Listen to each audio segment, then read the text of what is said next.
Lost the connection, but we're back. All right, so where were we? We're -6 plus 3. I'm still in the hole by 3, right? Okay, and then here's the other thing that kids can see. Actually, if I was doing this the way the symbols are, I'd have the -6 over here and the 3 over here. So that now my symbols match exactly. Okay. Here's my -6, there's my 3 is all I'm saying. Okay, so then, but can you see that if I switch it around, they don't get confused? Oh, it's still the same?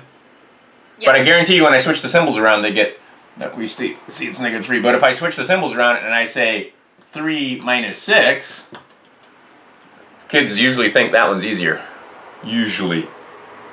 Okay. Or it could be 3 minus But I have 3, I owe 6, right? Mm-hmm. So I can draw that one a little differently. Same principle. If I'm got a little hill, right?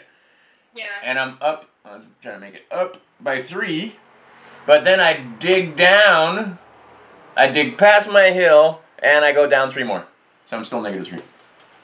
But if you just play with the blocks, that's just stories I like to tell with kids and drawing on the whiteboard and so forth. But if you just play with the blocks, they can see that there's definitely, that's nothing hard. And I positively, absolutely, using the blocks, it's easier than a number line. I have kids with a number line, they hate the number line. And there was a great one where I had a very wealthy couple and they had 2 kids, an older daughter and a younger brother, and man, they had serious sibling rivalry between those 2.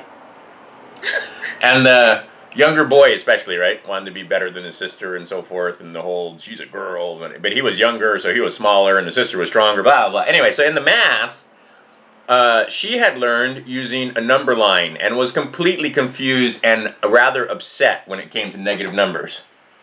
I taught him this. I spent an hour doing this, and suddenly he can do the math that his sister can't do. Oh man, I couldn't, I mean, like, he was asking for me every week, like begging his parents, that guy's got to come back. That's when I used to make house calls. I don't make house calls anymore. I'm driving all the way out to Lahaina. All right, so wait, let's do a couple more so they can see, so you can see. Okay, and the language that I should use when I use these is, if I'm putting the 6 upside down, I say it as I owe 6. This is an owe me 6, yes. Here's an owe me 6, right? The other side, this is a have 6. Mm-hmm. Right? Have 6 on this side, owe me 6 on the other side. Oh, and by the way, if I owe 6 and I have 6, how much do I have? 0. Nothing. Nothing. Right? I got a big fat nothing there. So if I owe 6 and I have 6, I have nothing. There's hero 0. And then you can talk about how hero 0 is always there, right? Hero 0 always on the scene. Hero 0, even he's always lurking about. So let's say I have, I can switch gears quickly. Let's say I had x plus, in fact, and we could even do the same game as, oh yeah, the other thing was subtraction. Because this all goes together. I have x plus 6 is the same thing as nothing. Well, we do the thing where we find stuff that's same on both sides, right? Right. We're finding stuff that's same on both sides? Okay, well, if I'm looking for stuff that's same on both sides, well, I don't see anything that's same on both sides, so let's set this up with blocks quickly. So here's an x. Here is a 6. I don't need a plus sign or anything, but I can put it in there if you really want to. And I assume you're working with a whiteboard at home. Also, people have cards that have pluses on them and so forth. Sometimes they put down. Anyway, and I look over here and I see nothing. Well, nothing in this case is indeed hero 0. Right? Great.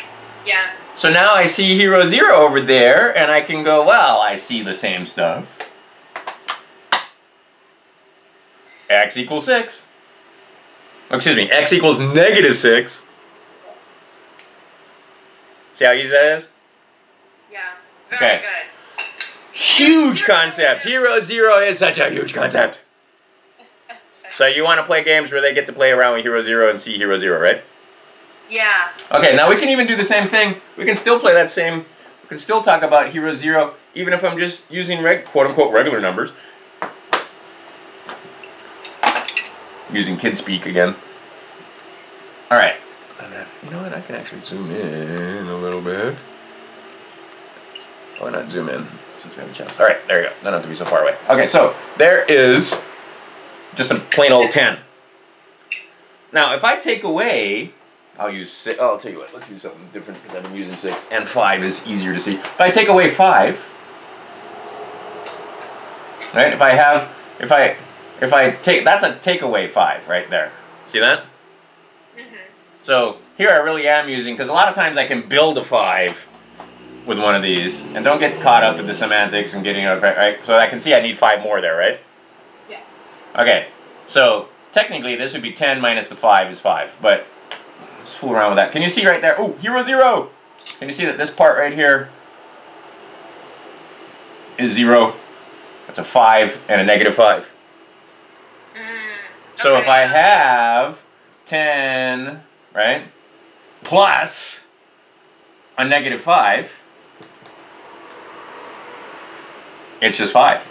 Right. And the kids will figure out very quickly that, hey, wait a minute, plus negative 5 is the same thing as subtracting 5. Okay. Now, what if I have a nice bit, like, you know, we can play again, like I said, just point out hero 0, and that would be, you know, a lesson where it has, we're talking about 0. How if I had negative 9 here? Here's negative 9. What if I say negative 9 plus 3? Or excuse me, plus 4? Okay. Well, see, because, and this is the thing, a lot of guys want to do this. Put it, put it like that. Put it inside. No, we put it like that. And in fact, we put it like that, even better. Now, if I owe 9 and I have 4, do I owe or do I have? You owe. Okay. And do I change it if I do this? If I put that one like that, did it change? Still O, right? Still O. Okay, wait. I got T. Hold on a second.